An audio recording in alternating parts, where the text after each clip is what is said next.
आज की सूत्र में हम आपको सावधान करें मेरे पागलों, भगवान राग से नहीं, भगवान अनुराग से मिलते हैं।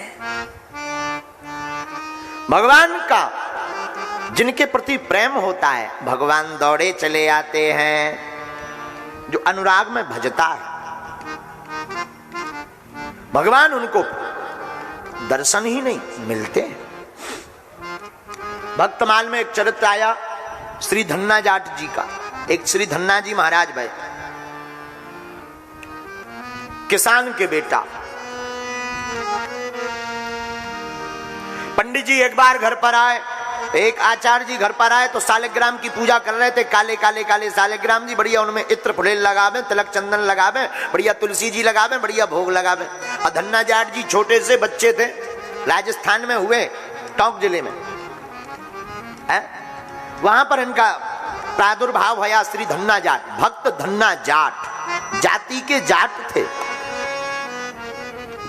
पंडित जी को सालिग्राम की पूजा करते देख के आनंदित हो गए। महाराज हमको भी ये भगवान चाहिए। इनका नाम क्या है? अरे ये सालिग्राम जी हैं महाराज, हम भी चाहते हैं। पंडित जी ने कहा छोटे बच्चे हो, क्या करोगे इनका? नियम धर्म कर्म बहुत होता है, रोज भोजन करवाना पड़ता है। हम महाराज करवा देंगे। बालक तो थे ही धन्ना जाट जी, नाराज हो गए। पंडित जी ने सोचा बालक मानने वाला नहीं है। सोई जो है पहाड़ में स्नान करने गए नदी में, तो नदी से एक काला काला पत्थर ले आए और अपने वाले जो सालिग्राम जी थे उनको तो दे नहीं सकते पंडित जी, सो उनको सिंहासन के नीचे रख दिया। छोटा सा सिंहासन था और वो काला काला जो नदी का पत्थर था उनको सिंहासन पर रख दिया। बढ़िया इत्र वित्र लगा करके तिलक चंदन लगा दिया। तो धन्ना जाट जी आए, महाराज हमने कहा था हमको ठाकुर जी चाहिए। आहा भैया ठाकुर जी की सेवा करोगे? हम महाराज खूब सेवा करेंगे। ठाकुर जी को भोग लगाओगे? महाराज हम वचन देते, आज के बाद जो भी पाएंगे ठाकुर जी को ही पवाएंगे। आहा अच्छा तो बताओ, इन्होंने नाम रख दिया, बताओ तुम्हें राजा वाले ठाकुर जी चाहिए कि सिपाही वाले? तो ये तो बच्चे ही थे। अच्छा राजा कौन है, सिपाही कौन ठाकुर जी है? बोले ये जो सिंहासन पे बैठे ये राजा वाले ठाकुर जी हैं, ये जो नीचे बैठे हैं ना ये सिपाही वाले ठाकुर जी हैं। अब पंडित जी ने तो नदी के ठाकुर जी को, पत्थर को बना दिया था राजा ठाकुर जी, अपने ठाकुर जी को सिपाही ठाकुर जी। अब बच्चों की तो छोटी बुद्धि होती है, साधारण बुद्धि। सोई धन्ना जाट जी हाथ जोड़कर बोले हमको लेना ही है तो सिपाही वाले ठाकुर जी क्यों ले, राजा वाले ठाकुर जी चाहिए हमें। अच्छा लो भैया, पंडित जी खुश हो गए, चलो हमारे ठाकुर जी बच गए। अब लेकिन सुनो, ठाकुर जी को भोग लगाए बिना मत रहना। महाराज हम नहीं रहेंगे। पंडित जी तो चले गए। गाय चराने जाते धन्ना जाट जी, माता जी रोटी बांध देती 4-5, 2-3 ये खा लेगा, 1-2 बचेंगी सो गाय को खवा देगा। रोटी की पोटली रहते, वन में गाय चराने आज गए तो अपने राजा वाले ठाकुर जी साथ में ले गए। गुरुजी ने कहा था ठाकुर जी को भोग लगा करके ही पाना। ठाकुर जी को सामने रखा, रोटी की पोटली खोली और हाथ जोड़ करके कहा आओ सरकार प्रसाद पाओ। भगवान नहीं आए। इन्हें लगता भगवान साक्षात आते होंगे, खाते होंगे। भगवान नहीं आए। शाम हो गई, ये इतने नाराज हो गए, हम समझ गए तुम आ नहीं रहे, क्या बात है, हमारी सेवा में कोई कमी रह गई क्या? पंडित जी के हाथों तो खा लेते हो, अगर आप नहीं आओगे, आप नहीं खाओगे तो हम वचन देते हम भी नहीं खाएंगे। और जो रोटी लाए थे वो सब गाय को खिला दे, भूखे रह गए। रात भर ठाकुर जी के लिए रोते रहे, आंखों से झरझर आंसू बहते रहे। तुम बिन कौन हमारो, तुम बिन कौन हमारो,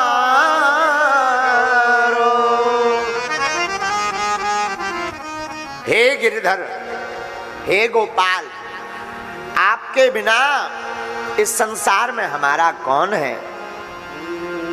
झरझर आंसू बहते रहे। दूसरे दिन माता जी ने फिर से रोटी की पोटली बनाई।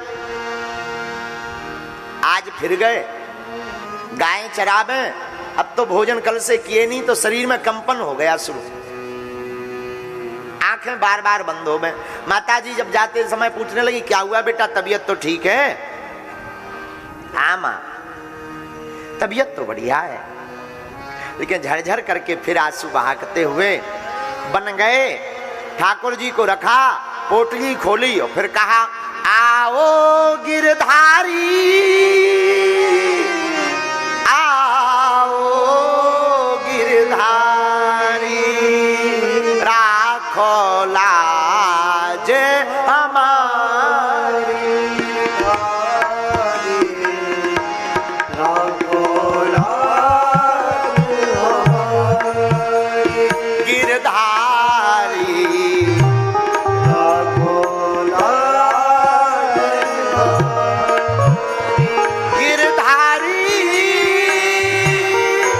गिरधारी,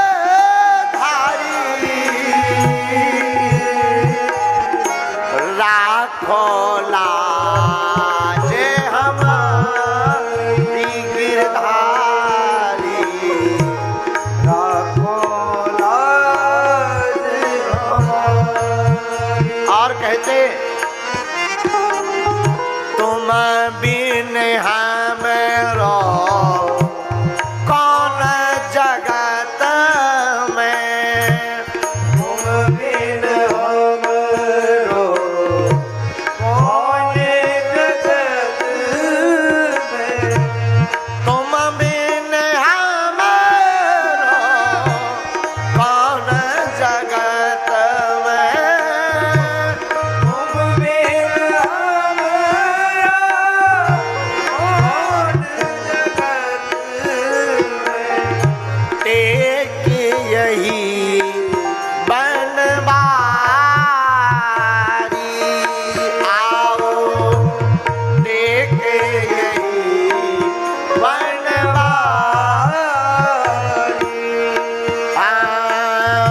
तुम बिन कौन खबर, आपके बिना कौन हमारी खबर लेगा, और हमारा आपके बिना है कौन। आप और आप, बस आंखों से झरझर आंसू बहने लगे। आंसू बहते बहते बहते बहते 2 दिन हो गए, ठाकुर जी नहीं आए। तीसरे दिन और हो गया। अब तो प्रभु को याद करते करते करते शिथिल होने लगे। आज हम प्रण लेते हैं, आज अगर तुम नहीं आए भोजन पाने तो ठाकुर जी हम सौगंध खाते हैं, आज के बाद कभी लौट के मुंह नहीं दिखाएंगे तुम्हें, ना तुम्हें भजेंगे, ना भोजन करेंगे, मर जाएंगे, भोजन नहीं करेंगे। आहा,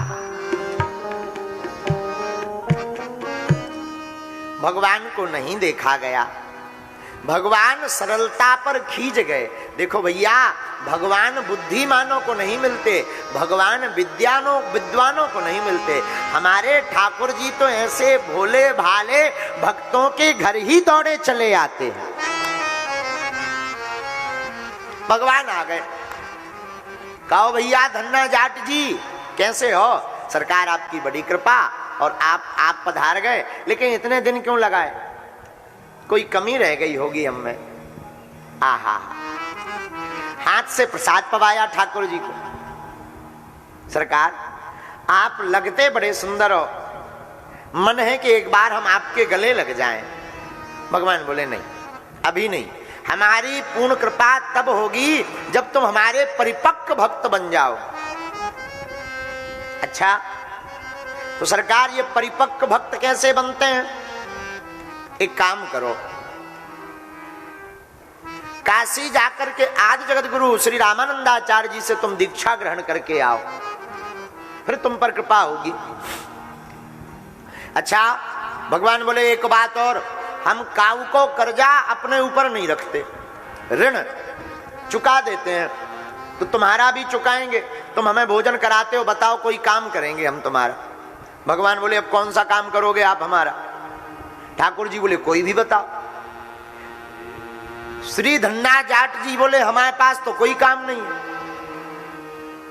भगवान बोले एक काम करो, हम तुम्हारी गायें चराया करेंगे। और ये कथा हम आपको कोई द्वापर त्रेता या सतयुग की नहीं सुना रहे, कलयुग की सुना रहे हैं कि साक्षात श्री ठाकुर जी के दर्शन किए हैं श्री धन्ना जाट जी भक्त ने।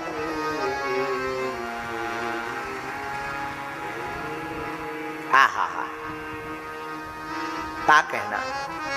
काशी जाकर के आचार्य दीक्षा ग्रहण की, कहा कि अब हम तो यहीं रहेंगे। तो पंडित जी ने, आचार्य गुरु जी ने कहा नहीं नहीं नहीं, घर जाओ, घर जाकर के तुम जो है सेवा करो, उससे क्या होगा, तुम्हारा पूरा गांव भक्त बन जाएगा। घर आ गए, गांव में फिर वही गायों को चराने लगे। ठाकुर जी गायें चराते, ये खेती का काम करते। अब पिताजी बड़े हैरान, जहां इनका नाम महात्मा सुने सोई 8, 10, 20 महात्मा रोज आ जावे। अब महात्मा आए तो महात्माओं को तो पंगत भी लगे, दोनों टाइम लगे, और कई बार 50-50 महात्मा। पिताजी एक दिन नाराज हो गए, बोले ये बाबाओं को चक्कर बड़ो खतरेदार, रोज महात्मा आ जावे, रोज खबाबे पड़े। हम कोई अमीर आदमी तो है नहीं, धन्ना सेठ तो है नहीं जो इन बाबाओं को खबाबे। भाई तेरी दोस्ती है तो तू अपनी निभा, हमारे चक्कर में इन बाबाओं को मत पार।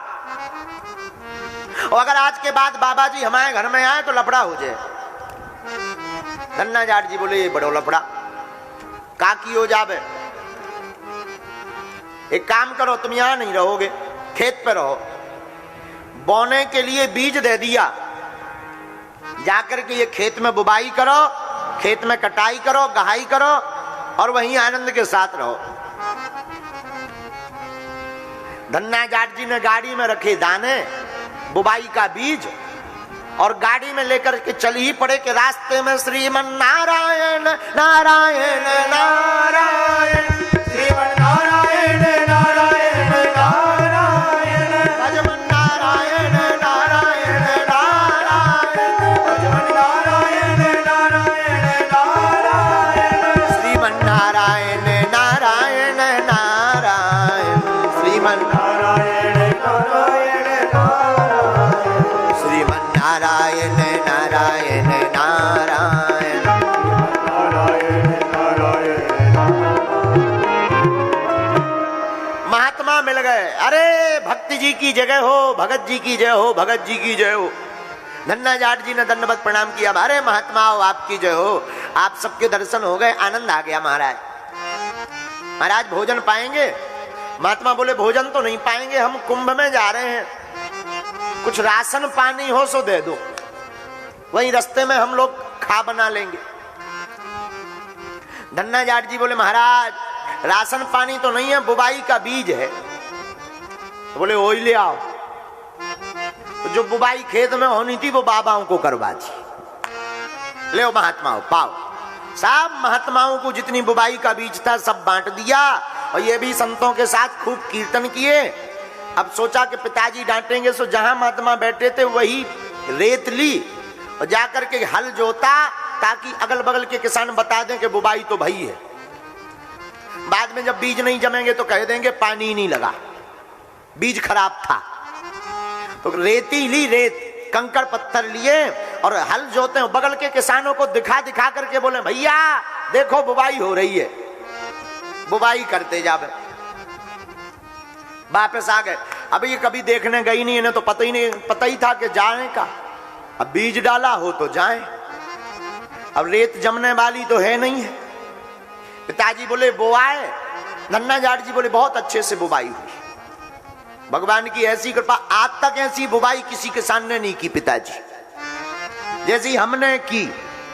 पिताजी बोले वाह, अब समझदार हो गए। लेकिन इन्हें पता था कि 2, 4, 10, 15, 20 दिन जब नहीं जमेगा तो तुम ही बाहर निकालोगे। 15-20 दिन हो गए, महीना भर बीत गया। अगल बगल के किसान इनके पिताजी के पास आए कि भैया आज तक हमने बहुत सी फसल देखी, तुम्हारे जैसे खेत की फसल नहीं देखी। आप आपको दिमाग खराब होगा धन्ना जाट जी को कि हमने तो रेती बेई थी, ये फसल कहां से हो गई, आई कंकड़ पत्थर। भागे भागे जब खेत में गए, लहलहाती हुई ऐसी फसल देखी, आंखों से झरझर आंसू बह गए कि हमने तो संतों के पेट में फसल बुवाई की थी, यहां भगवान ने हमारे खेत में उगाई कर दी।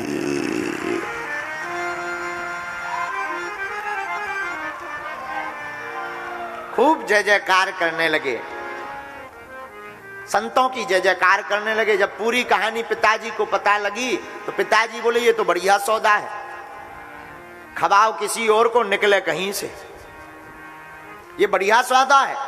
फिर तो पिताजी भी मस्त हो गए, बोले बेटा अब एक काम करो, आज के बाद रोज भंडारा चलने दो चकाचक संतों का, खूब आनंद बहने दो।